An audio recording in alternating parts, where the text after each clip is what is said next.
warahmatullahi wabarakatuh. Saya, Samratul Fitria, sebagai mahasiswa PPG dalam jabatan Angkatan 3 tahun 2023 di LPTK Universitas Muhammadiyah Malang. Dan sekaligus saya mengajar di SMA Baru Ulum Jombang sebagai guru bahasa Indonesia.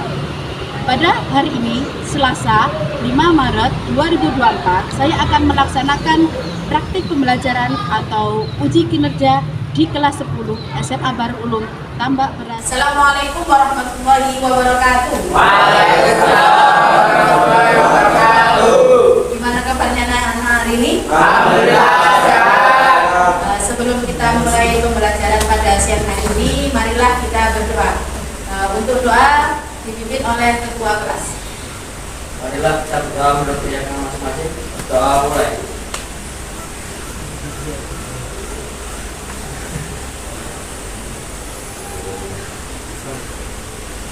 Doa selesai. Selanjutnya kita menyanyikan lagu Indonesia Raya. Silakan.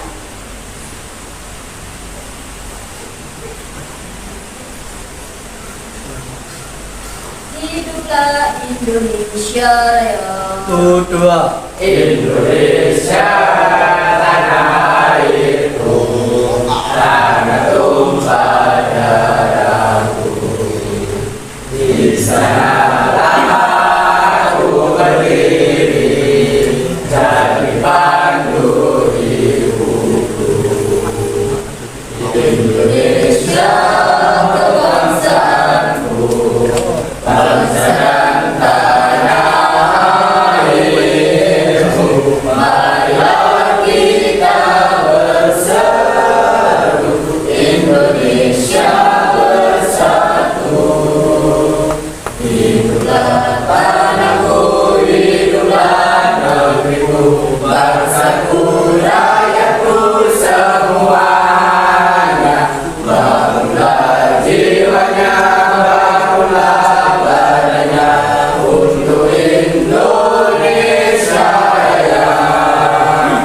Indonesia Raya, merdeka, merdeka, tanahku, negeriku yang ku cinta. Indonesia Raya, merdeka, merdeka, hiduplah Indonesia Raya.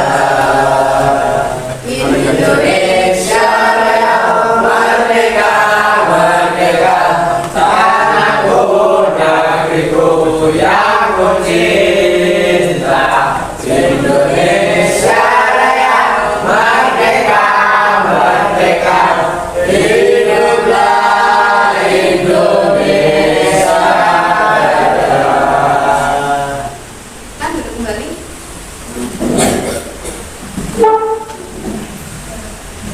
Gimana hari ini sudah siap mengikuti pelajaran pada siang hari ini?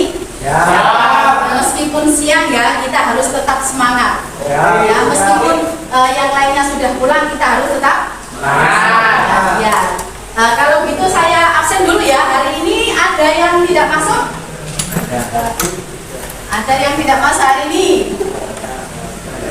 Nggak ada. Berarti nihil kalau semuanya masuk. Semuanya sudah siap ya.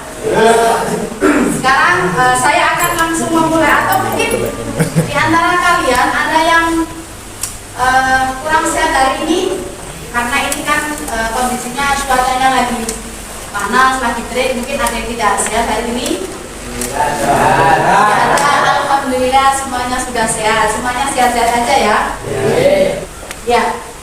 Tujuan pembelajaran pada siang hari ini yaitu peserta didik mampu menilai hal yang dapat diteladani dari teks biografi, mengungkapkan kembali hal-hal yang dapat diteladani dari tokoh yang terdapat dalam teks biografi yang dibaca.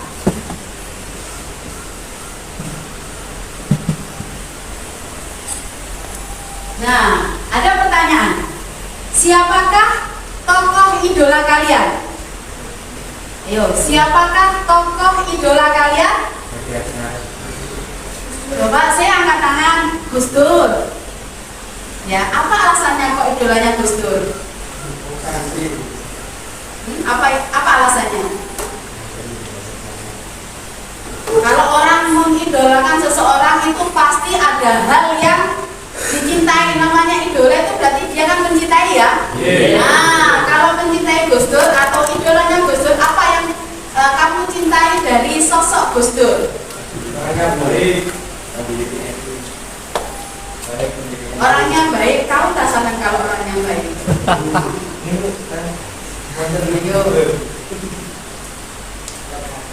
Apa?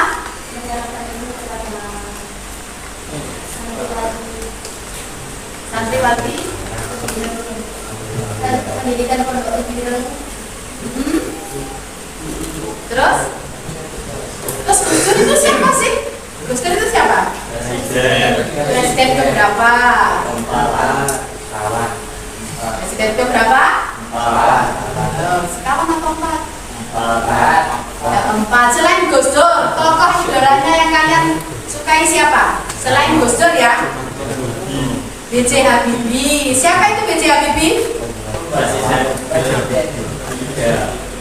Presiden ketiga. Sebelum menjadi presiden, B.J. Habibie itu siapa?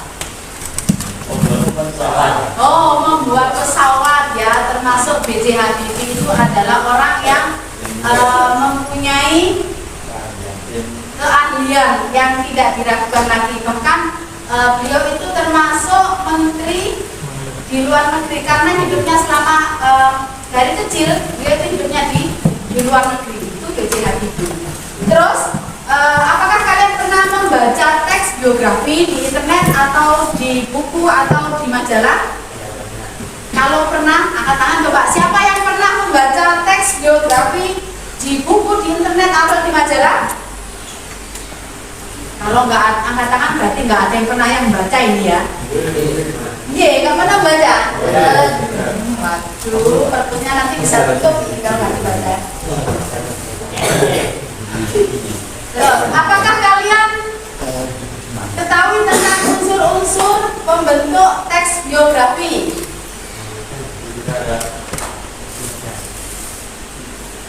Nanti kita pelajari. Dalam teks biografi itu ada orientasi, peristiwa, dan reorientasi. Nanti kita pelajari di pertemuan selanjutnya. Nah, ini ada contoh teks biografi.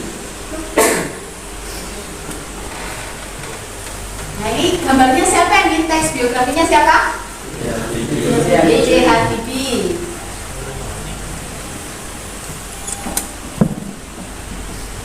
Bisa dibaca? Firman? Pengertian biografi kata biografi secara harfiah berasal dari bahasa Yunani, yaitu kata bermakna itu dengan kata biografi yang artinya Terus? antara lain biografi adalah sebuah tulisan yang isinya memaparkan tentang kisah kehidupan seseorang yang ditulis oleh orang lain.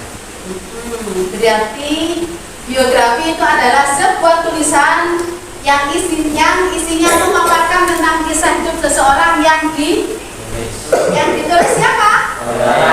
Yang ditulis oleh orang lain. Selanjutnya, umumnya biografi berisi tulisan yang memaparkan peristiwa kehidupan seseorang berdasarkan fakta, data, dan peristiwa atau kejadian yang dialami. ini tadi siapa ini tokohnya? Gus Dur. Gus Dur itu lahir di mana ya? Di Jombang betul? Tepatnya di Tebuireng. Selanjutnya, Afifah coba dibaca ciri-ciri teks biografi. Setelah kamu mengetahui pengertian tentang teks biografi, ini akan dijelaskan tentang ciri-ciri teks biografi yang perlu diketahui. Ciri-ciri pada sebuah teks sendiri memiliki fungsi untuk membedakan satu teks dengan teks yang lain. Berikut ini ada beberapa ciri dari teks biografi, di antaranya yaitu: 1. Teks biografi harusnya berisi tentang fakta dan pengalaman hidup dari tokoh. 2. Teks biografi memiliki bentuk penyajian, narasi, atau penceritaan. 3. teks biografi menceritakan peristiwa penting yang pernah dialami tokoh dalam hidupnya, sehingga pembaca mendapatkan inspirasi, motivasi, dan tentunya teladan bagi kehidupannya. Ini ada struktur teks biografi yang kita singgung tadi ya. Ini. Yang pertama yaitu orientasi. Orientasi bisa dilihat di situ. Bagian pertama yaitu orientasi. Coba dibaca. Coba. Bagian pertama dari struktur teks biografi adalah orientasi. Rangkaian orientasi sendiri memuat awalan atau pengenalan tentang tokoh yang diangkat. Pengenalan dari tokoh di awal teks biografi cukup ditulis secara umumnya saja. Sebelum kamu menulis orientasi atau pengenalan pada teks biografi, kamu perlu menyiapkan informasi tentang nama tokoh, latar belakang keluarga tokoh, riwayat pendidikan hingga alamat rumah dari tokoh. Kemudian informasi yang telah berhasil diperoleh tersebut dapat ditulis dengan penggunaan gaya penulisan naratif. Ini ada tulisan naratif ya. Naratif itu apa sih? Naratif dalam bentuk paragraf atau cerita. Terus yang kedua, struktur yang kedua yaitu masalah yang dialami oleh tokoh ya, bukan tokoh tapi tokoh. Ada bedanya tokoh sama tokoh. Ya, tadi saya dengar berapa bilangnya tokoh ya, tapi yang benar adalah tokoh ya, bukan tokoh.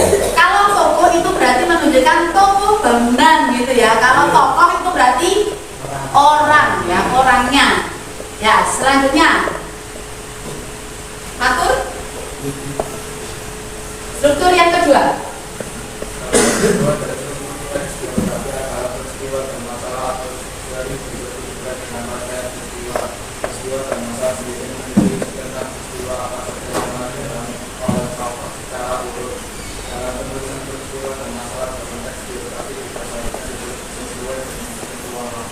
Sesuai dengan ketentuan waktu. Yang terakhir ini reorientasi. Reorientasi, siapa yang bersedia membacanya? Reorientasi, oke. Bagian ketiga dari struktur teks biografi adalah reorientasi atau penutup. Beberapa kali menyebutkan bahwa reorientasi sendiri sebenarnya merupakan struktur yang bersifat opsional. Hal itu berarti struktur ini boleh ada dan juga boleh tidak ada dalam teks biografi. Reorientasi ini biasanya membuat beberapa pendapat penulis, mulai dari tanggapan dari penulis terhadap tokoh yang ditulis dan simpulan dari penulis tentang cerita tokoh.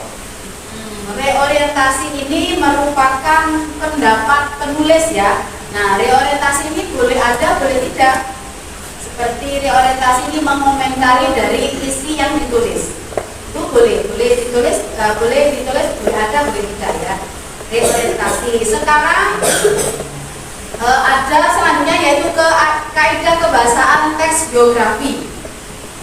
Kaidah kebahasaan.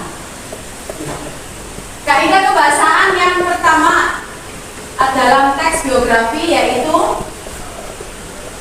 yaitu kata ganti atau pronomina. Kata ganti. Bisa dipahami kata ganti? Ya, yang kedua, kaidah kebahasaan yang kedua dalam teks biografi adalah kata kerja. Ada kata kerja, ada kata ganti. Yang ketiga, kaidah kebahasaan yang ketiga dalam biografi adalah kata adjektiva. Selanjutnya, kaidah kebahasaan yang keempat yaitu dalam teks biografi yaitu kata kerja pasif. Terus yang selanjutnya yang kelima yaitu kata sambung, bisa kata depan, kata nomina yang berkaitan dengan urutan waktu.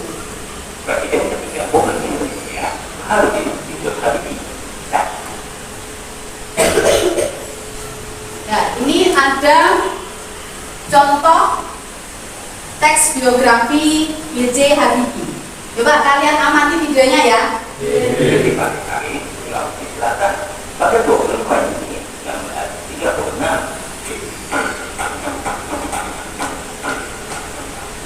beliau merupakan anak keempat dari 8 bersaudara. Pasangan Ali Abdul Ali dan kami Kutimani Sukowardoyo. Masa kecil Habibie dilalui bersama saudara-saudaranya di Pare-Pare, Sulawesi Selatan. Itu artinya berpegang pada prinsip telah ditunjukkan Habibie dan anak-anak. Habibie yang umur mengenal budak ini harus kehilangan bapaknya yang meninggal dunia pada 3 September 1950 karena terkena serangan jantung. Tak lama setelah bapaknya meninggal, Habibie tidak berhenti untuk menuntut ilmu di Government University School. Di SMA, beliau mulai tampak menonjol prestasinya, terutama dalam pelajaran-pelajaran bahasa. Habibie menjadi sosok favorit di sekolah.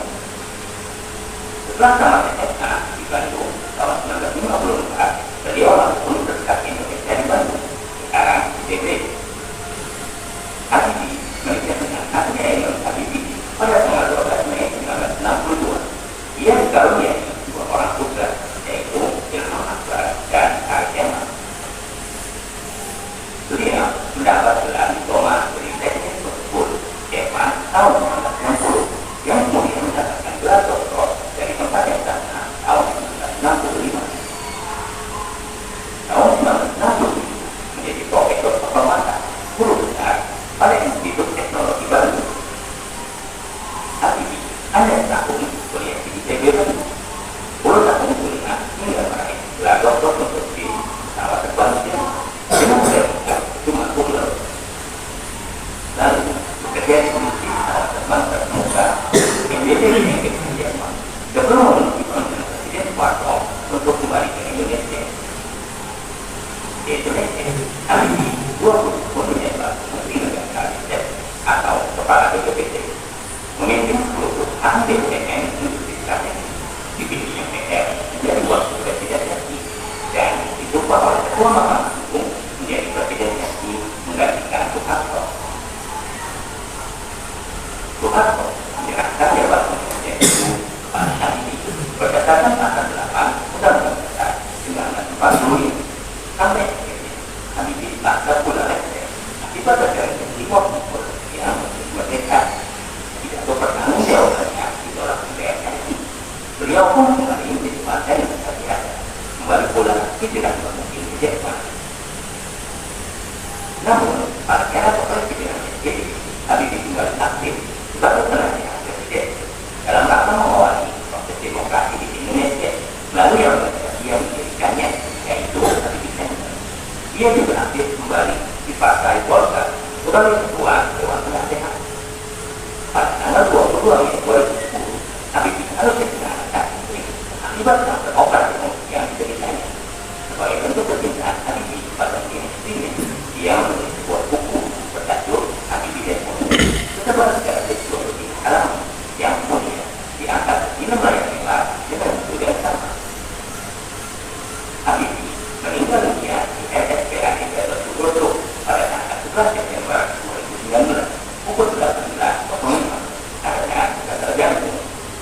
Seperti video lainnya, jangan lupa untuk like, share, dan subscribe. Sudah ya, dari tayangan video ini apa yang kalian pelajari dari tokoh Habibie? Dari tayangan video yang kalian lihat tadi loh. Gimana tadi? Ya, apa yang kalian pelajari dari tayangan video tadi?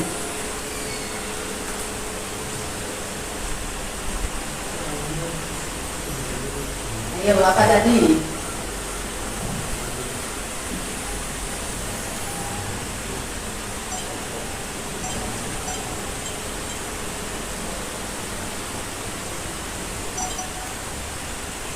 Presiden Republik Indonesia harus hidup tadi.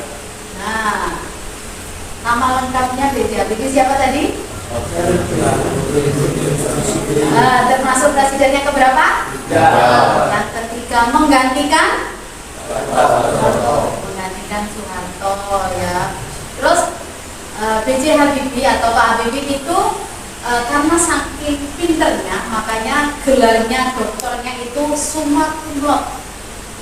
Coba kamu cari summa cum laude itu apa? Padahal cum laude itu termasuk yang tertinggi, istimewa. Kita akan membuat kelompok ya. Kita akan membuat kelompok mendiskusikan tentang siapakah tokoh B.J. Habibie. Ini saya akan membagikan LKPD nanti didiskusikan ya. Kita bagi menjadi 3 kelompok ya. Kita bagi menjadi 3 kelompok. Silakan mengumpul ke kelompoknya yang sudah dibagi. 3 kelompok.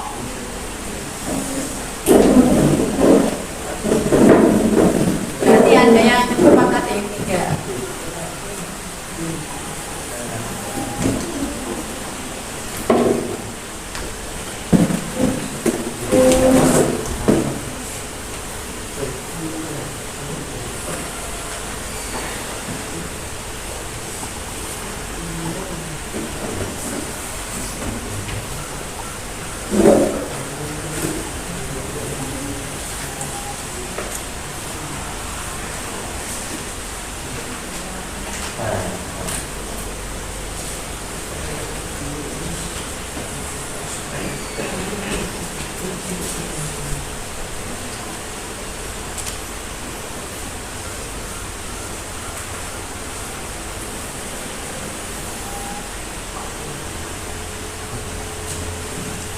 Sudah, itu nanti itu didiskusikan, nanti hasilnya dipaparkan ke depan ya.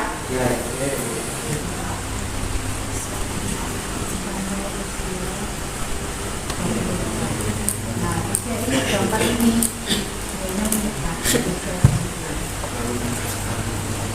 Ini kami gambar.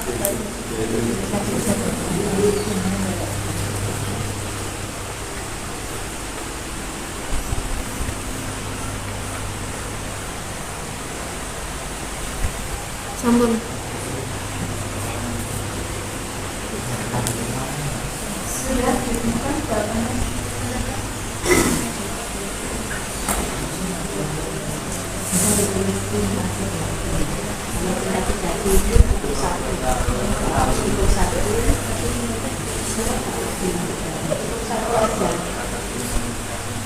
Sampai mati ya, sampai mati untuk satu.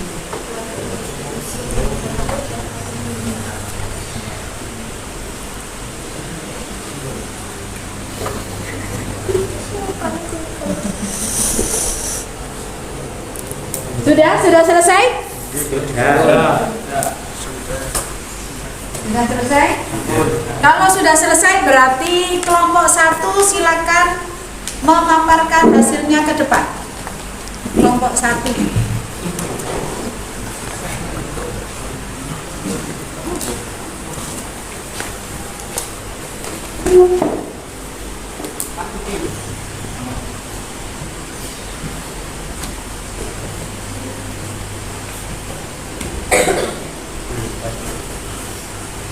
Assalamualaikum warahmatullahi wabarakatuh. Waalaikumsalam warahmatullahi wabarakatuh. Di sini saya Siti Afifah akan menceritakan biografi R.A. Kartini.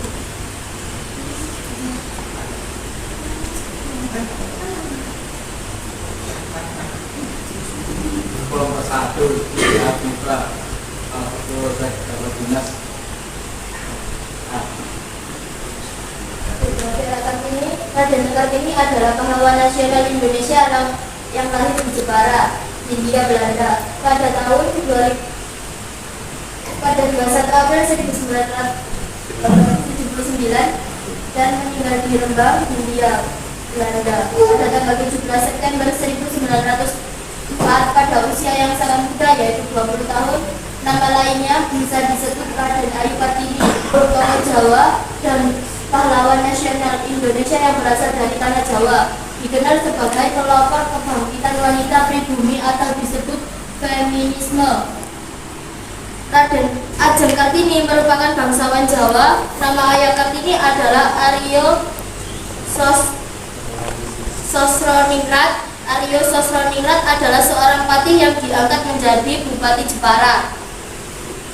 Ketika Kartini lahir, ibunya Kartini bernama M.A. Masirah, anak dari Kiai Haji Madirono dan Nyai Haji Siti Aminah. Keduanya adalah tokoh agama di pimpinan khas Jepara dan sekolah bagi perempuan pribumi saja, tetapi juga menceritakan agar Kartini bisa menulis sebuah buku yang menarik.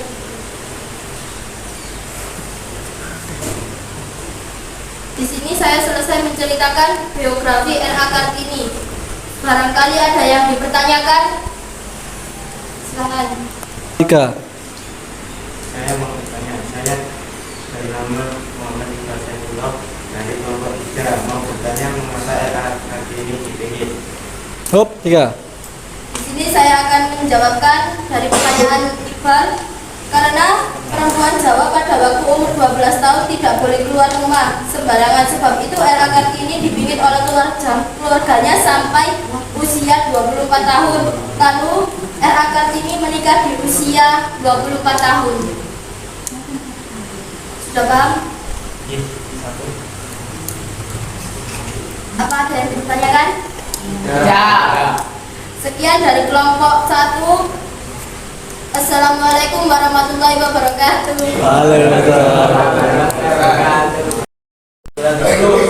Dikasih berapa? 90. Dari ketika mereka tampil di depan, Ibu akan memberikan tes sumatif yang kalian kerjakan.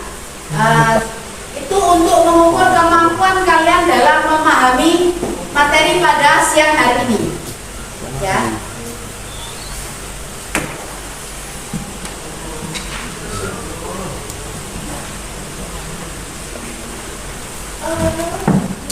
Selesai semuanya? Ya. Baik, untuk ketua kelas silakan mengambil hasilnya.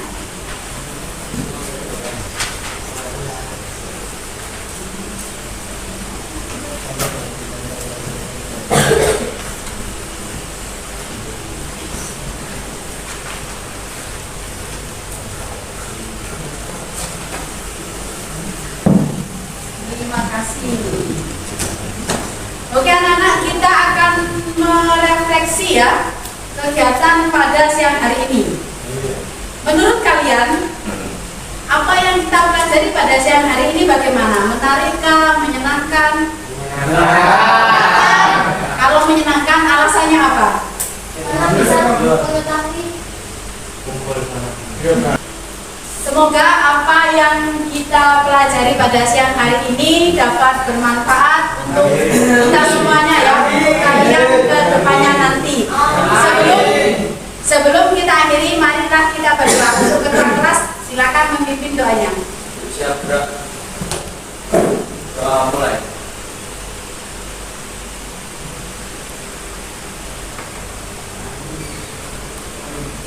Doa selesai. Terima kasih. Tetap semangat dalam belajar, jaga kesehatan, dan selalu